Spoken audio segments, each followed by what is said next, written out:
My parents gave the family restaurant to my brother, so I untied my apron, left without a word, and started a chain that's now their only competitor in town. Hey family. Hit that subscribe button, drop a hello in the comments, and tell us where in the world you're listening from. Alright, let's continue the story. I stood in the kitchen of Mama's Soul Kitchen, my hands trembling as I plated the fried catfish that had become our signature dish. 23 years. That's how long I'd been connected to this restaurant. First as the little girl doing homework at table 6, then as the teenager washing dishes, and finally as the woman who'd transformed our struggling diner into the most talked about soul food spot in 3 counties. Family meeting in 10 minutes. Daddy's voice cut through the kitchen noise. My stomach tightened. Family meetings were never good news. I wiped my hands on my apron, the same navy blue one Mama had embroidered with head chef Emma 5 years ago when I'd officially taken over the kitchen. Back then she'd hugged me tight and whispered, "This place breathes because you breathe life into it, baby girl." Leroy, my younger brother, strutted in wearing a designer suit I knew cost more than our monthly produce order. He'd been gone for 6 years, chasing some tech startup dream in another state, visiting maybe twice a year for major holidays. Meanwhile, I'd been here every single day, arriving at 4 a.m. to prep, staying until midnight to perfect recipes, missing birthdays, relationships, and everything else. "Looking good, sis," Leroy said, that practiced smile plastered on his face. "Place is really thriving." I nodded, suspicious of his sudden interest. The dining room was packed as usual. Regulars who knew my grandmother's recipes by heart, newcomers who'd driven an hour after seeing our social media posts. Every table filled, every review glowing. My work. My blood. My life. "Let's go," Daddy called again. I didn't know that walking into that dining room would be the moment my entire world shattered. We gathered at the corner booth where Mama and Daddy sat looking uncomfortable. My sister Elizabeth was already there, fidgeting with her phone. She worked part-time as a hostess on weekends, though worked was generous. Mostly she took selfies for Instagram. "Your mother and I have been discussing the future," Daddy began, not meeting my eyes. "We're getting older and it's time to think about legacy." My heart pounded. This was it. The conversation I'd been preparing for since I turned 30. The restaurant would officially be mine. All those years of sacrifice, of turning down culinary school scholarships to stay and help, of pouring every ounce of creativity into making this place special, it was about to be recognized. "We've decided to leave Mama's Soul Kitchen to Leroy," Daddy said. The words didn't register at first. I watched his lips move, heard the sounds, but my brain refused to process them. "What?" I whispered. "Leroy has business experience," Mama added quickly, her voice apologetic but firm. "He knows about management, marketing, scaling operations. You're an amazing chef, Emma, but running a business requires more than cooking." Leroy shifted in his seat, avoiding my gaze. "I've been consulting for restaurants in my area. I have investors interested in franchising. We could turn this into something bigger. I've been running this place for 5 years," I said, my voice cracking. "Who do you think handles the books? The suppliers? The staff schedules? Who renegotiated our lease? Who created the catering division that brought in 40% more revenue?" "You're emotional," Daddy said. "This is a business decision." Emotional. The word hit like a slap. I'd given up everything and they called my heartbreak emotional. Elizabeth finally looked up from her phone. "It makes sense, Emma. Leroy went to college. I have a culinary degree." My voice rose. "From community college," Mama said softly, and that quiet dismissal hurt worse than anything. I sat there, frozen, as they continued talking about transition plans and timelines. Leroy would take over in 3 months. I'd stay on as head chef, of course. They needed me for that. Just not as an owner. Not as family who deserved inheritance. As an employee. "We're keeping it in the family," Daddy said. "You'll always have a job here, Emma."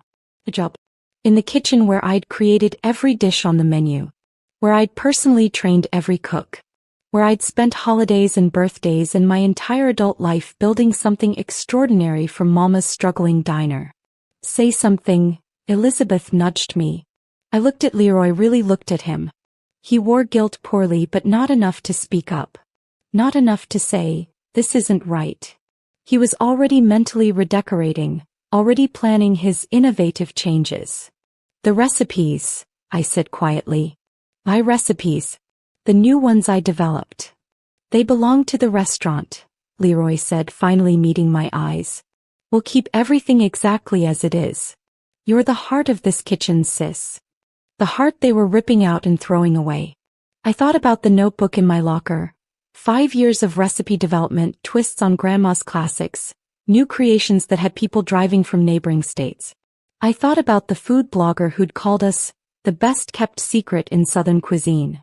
I thought about every sacrifice, every missed opportunity, every time I'd chosen family over my own dreams. "Emma." Mama's voice was gentle. "We hoped you'd be happy for your brother. This is good for all of us. A rising tide lifts all boats." Happy. They wanted me to be happy about my erasure. I stood up slowly, my legs steady despite the earthquake inside me. "Excuse me. I need to check on the kitchen." I walked away from that table with my head high, even as everything inside me screamed. I didn't go to the kitchen. I went to my locker in the back hallway, past the employee bathroom where I'd cried after Grandma died, past the office where I'd spent countless nights managing books they apparently didn't think I was capable of managing. My hands didn't shake as I pulled out my recipe notebook, leather-bound, every page filled with my handwriting, notes, sketches. 5 years of innovation. My real inheritance, the one I'd given myself. I grabbed my personal knives the Japanese said I'd saved 6 months to buy. The cast-iron skillet Grandma had given me when I turned 18, saying, "This is for when you have your own kitchen someday." Apparently, someday would never come. Not here. My phone buzzed. A text from my best friend Karen. "Girl, where are you? Table 12 is asking about you specifically. They want to compliment the chef." I stared at those words. Table 12 wanted to compliment me. Not Leroy. Not my parents who couldn't see my worth. Me. I typed back, "Tell them thank you. I'm gone." Then I did something I'd never done in 15 years of working in that kitchen. I untied my apron. The embroidered one Mama had made. I folded it carefully, placed it on the bench beside my emptied locker, and I walked. Past the kitchen where Chef Ray was calling for me, past the dining room where my parents were probably still discussing Leroy's brilliant business future, past the front door with its cheerful bell that had greeted me thousands of times. I walked into the parking lot, got in my car, and drove away from Mama's soul kitchen. I didn't look back. I couldn't. Because if I did, I might have stayed, and staying would have killed everything inside me that still believed I was worth something. The calls started within an hour. Mama first, her voice tight with confusion. "Emma, where are you? We have a full house and Ray says you took your knives." "This isn't professional." Professional. I'd been professional for 15 years while they were planning to give my life's work to someone who couldn't tell paprika from cayenne. I didn't answer. I sat in my apartment, the small one-bedroom I'd kept despite being able to afford better because every extra dollar went into the restaurant's emergency fund, into better ingredients, into making their business thrive. Daddy called next. "This is childish. You can't just walk out during dinner service. We raised you better." Delete. "Leroy, sis, come on. We can work this out. I need you there. The kitchen is chaos." The audacity. He needed me. They all needed me. Just not enough to value me. Elizabeth's message was the worst. "You're being selfish. This is family business and you're making it about you. Grow up." I threw my phone across the room. It bounced off the couch, undamaged, unlike me. That night, I sat on my kitchen floor and cried for the first time since Grandma died. I cried for the girl who'd believed hard work mattered. For the woman who'd sacrificed everything for people who saw her as convenient, not essential. For every missed opportunity, every relationship I'd let slip away because the restaurant needs me. The restaurant. It wasn't even mine to need. Around midnight, Karen showed up with wine and fury in her eyes. I heard, "Tell me everything." I did. Every word, every detail, every devastating moment of that meeting. "Fuck them," she said, pouring us both generous glasses. "You know what you're going to do? You're going to destroy them. Karen. I'm serious, Emma. You're the talent. You're the magic. That place will crumble without you and you know it. I woke up the next morning with a headache and a clarity I hadn't felt in years. Karen was right. I'd spent 15 years building someone else's dream while neglecting my own. No more. I called my cousin Raymond, who'd been begging me for years to partner on a restaurant venture. He'd made his money in real estate and wanted to invest in something meaningful. I'm listening, he said when I pitched the idea. Come to my office tomorrow. Next, I reached out to Chef Martin Hayes, a former instructor who'd been disappointed when I turned down his recommendation for advanced culinary training in France. I knew you'd call eventually, he said. What do you need? Everything, I told him honestly. I'm starting from scratch and I'm going to need mentorship on the business side. You've got it. Let's meet this week. I pulled out my recipe notebook and started documenting everything systematically. Not just recipes but the stories behind them. Techniques. The suppliers I'd cultivated relationships with over years. The farmers who saved their best produce for me because I'd helped them during a rough season. The networks and connections that were mine, not the restaurants. My phone kept buzzing. Mama, Emma, we need to talk about this reasonably. Daddy, you're hurting your family. Leroy, the kitchen staff is threatening to quit if you don't come back. That last message made me smile. The staff. My staff. The people I'd trained, mentored, protected from my parents' sometimes harsh management style. They knew who really ran that kitchen. Within a week, 3 of my best line cooks had called me privately. Miss Emma, when you start your spot, we're coming with you. I didn't encourage them. I didn't have to. Loyalty isn't demanded. It's earned, and I'd earned theirs through years of fair treatment, proper training, and genuine respect. Raymond's office overlooked downtown, a stark contrast to the strip mall location of Mama's Soul Kitchen. I've been waiting for this conversation for 5 years, he said, sliding a business plan template across his desk. I've watched you transform that place. Imagine what you could do with proper resources and full creative control. We talked for 3 hours. Raymond had already scouted potential locations, empty restaurant spaces with good bones, areas with high foot traffic and growing demographics. He'd run preliminary numbers, calculated startup costs, projected revenues based on Mama's Soul Kitchen's success. The difference, he said, leaning forward, is that this time you'll own it. 75% yours, 25% mine. I provide capital and business infrastructure. You provide the vision and execution. 75%. More than half. More than anything I'd ever been offered for 15 years of work. There's one property I think you need to see, Raymond continued. It's available now and the owner is motivated. It's 3 blocks from Mama's Soul Kitchen. My breath caught. 3 blocks. You built their success, Raymond said quietly. Why shouldn't you compete? Why shouldn't I? The question rattled around my head as we drove to the location. It was a former Italian restaurant closed for 6 months, with a full kitchen that just needed updating. The dining room had beautiful bones, exposed brick high ceilings, large windows that flooded the space with light. I walked through slowly, mentally redesigning, reimagining. This could be something special. Something mine. The rent is reasonable, Raymond said. The landlord loved Mama's Soul Kitchen, ironically. When I mentioned you, he was immediately interested. Apparently, his family eats there twice a month specifically because of your food. My food. Not the restaurants. I'll need 6 months to build this right, I said. Raymond grinned. Take 8. Do it perfectly. We're not rushing into anything. We're building an empire. For 2 months I worked 18-hour days, but for the first time I was working for myself. Chef Martin connected me with a restaurant consultant who helped me refine the business plan. We crunched numbers, projected growth, planned every detail. The restaurant would be called Emma's Table. Intimate, personal, honest. Not trying to be Mama's Soul Kitchen, but something entirely mine. Elevated soul food with global influences, dishes that honored tradition while pushing boundaries. Leroy called once during this time. Emma, things are falling apart. 3 more kitchen staff quit. Our quality is slipping. Customers are complaining. We need you back. Name your price. I'm building my own restaurant, I said simply. Silence. Then, you can't do that. That's disloyal. The hypocrisy was stunning. Disloyal?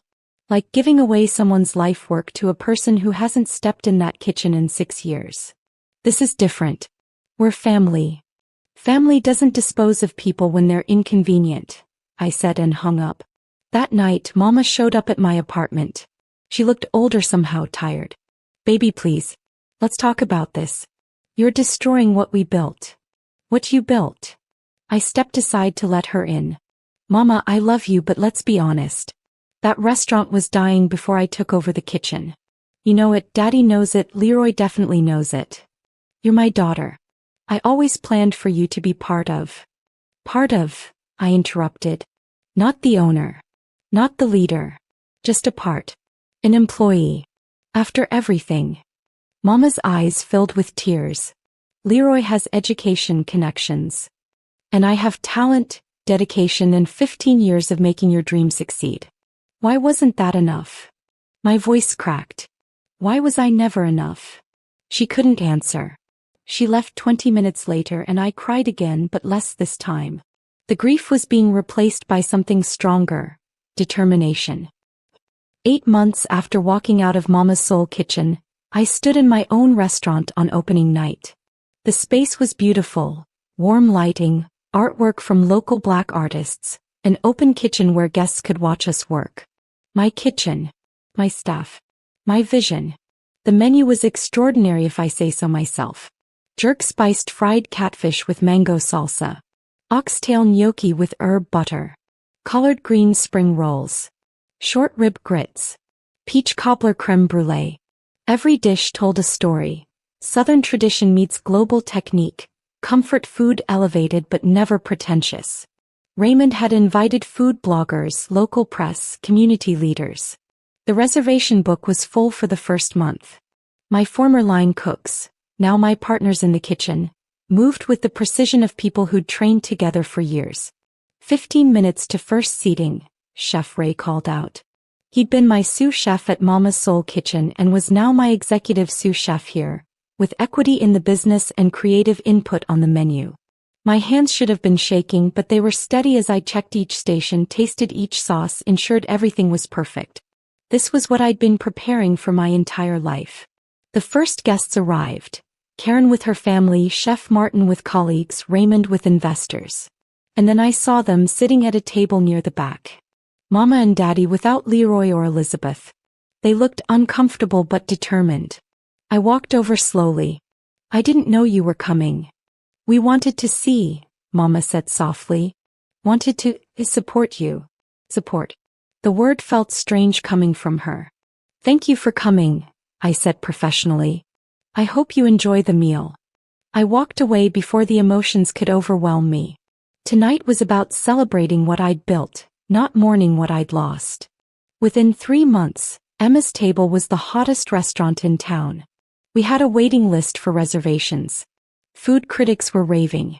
A major food magazine featured us in their Rising Stars of Southern Cuisine article, with a full-page photo of me in my kitchen and a story about my journey.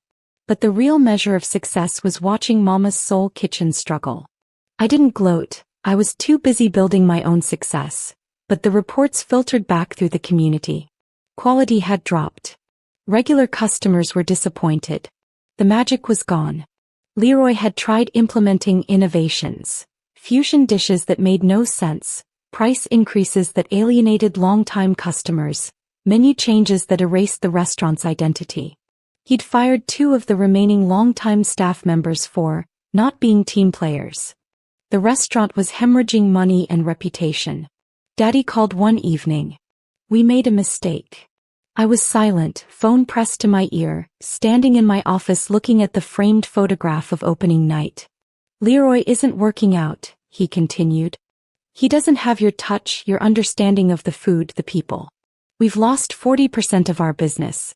We're barely breaking even. I'm sorry to hear that, I said, and I meant it. Despite everything, watching them struggle hurt. We want you back. We'll make you a partner. 20% ownership. 20%. After everything.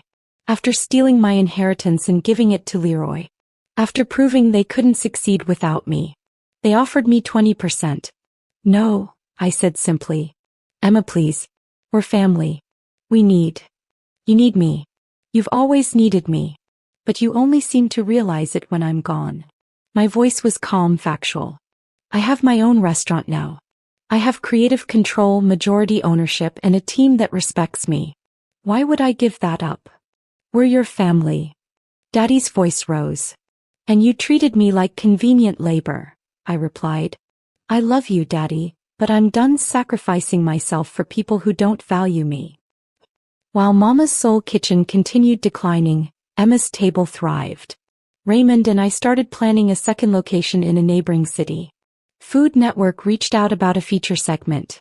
Cooking schools invited me to teach masterclasses.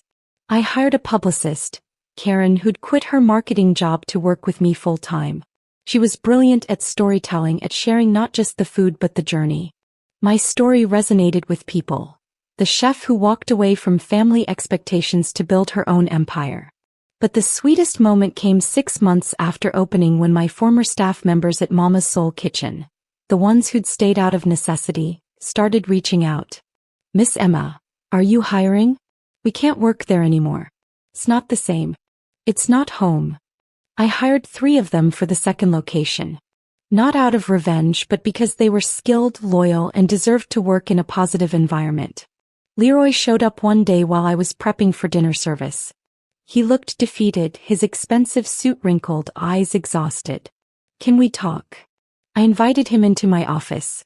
He sat heavily in the chair across from my desk, the desk in the office of the restaurant I owned.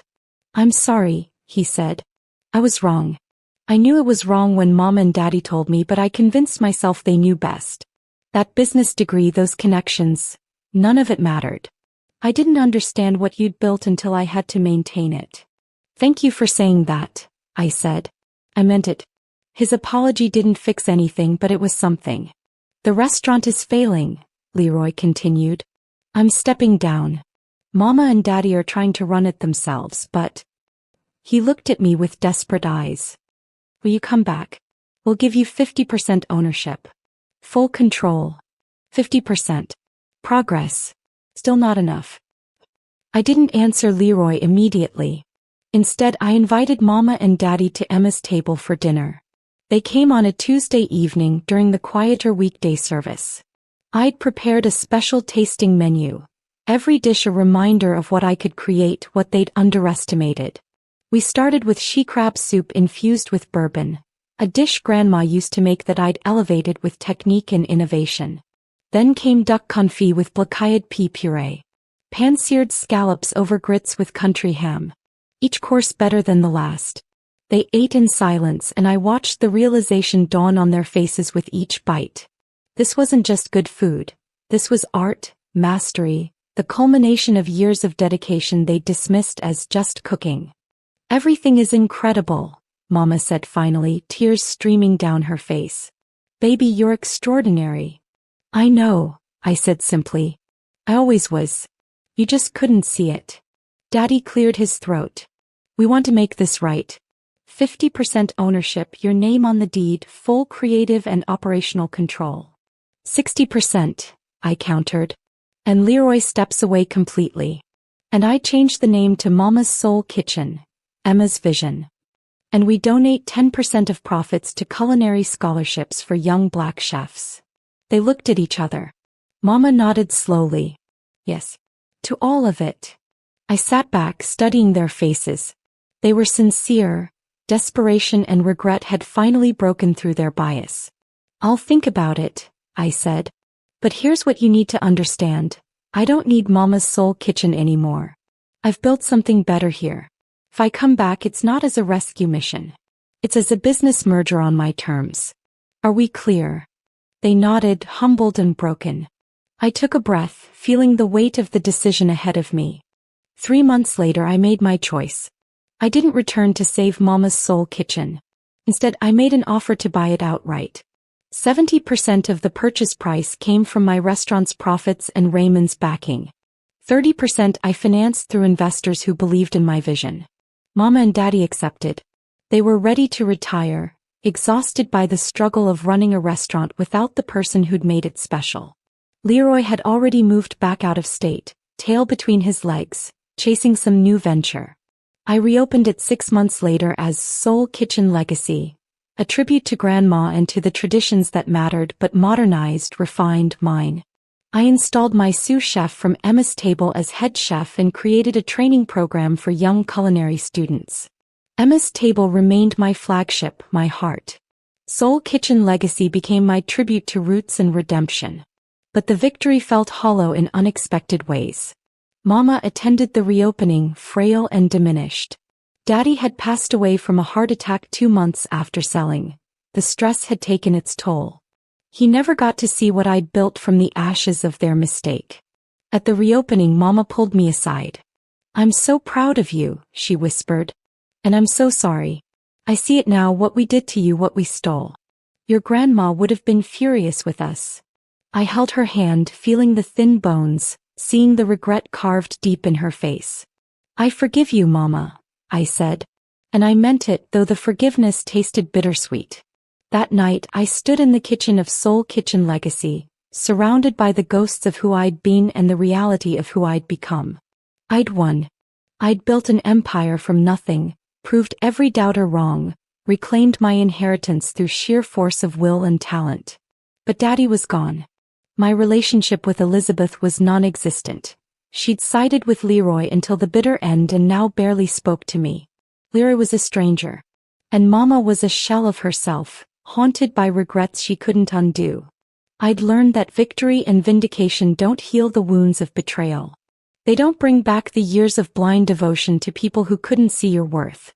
Success can coexist with grief, triumph with loss. As I untied my apron that night, this one embroidered with owner and chef Emma, I realized I'd gotten everything I wanted and lost so much I'd never get back. Family isn't just blood. It's recognition, respect, and value given freely, not extracted through absence. I built my empire. But the cost was everyone I'd built it for. The restaurant was mine.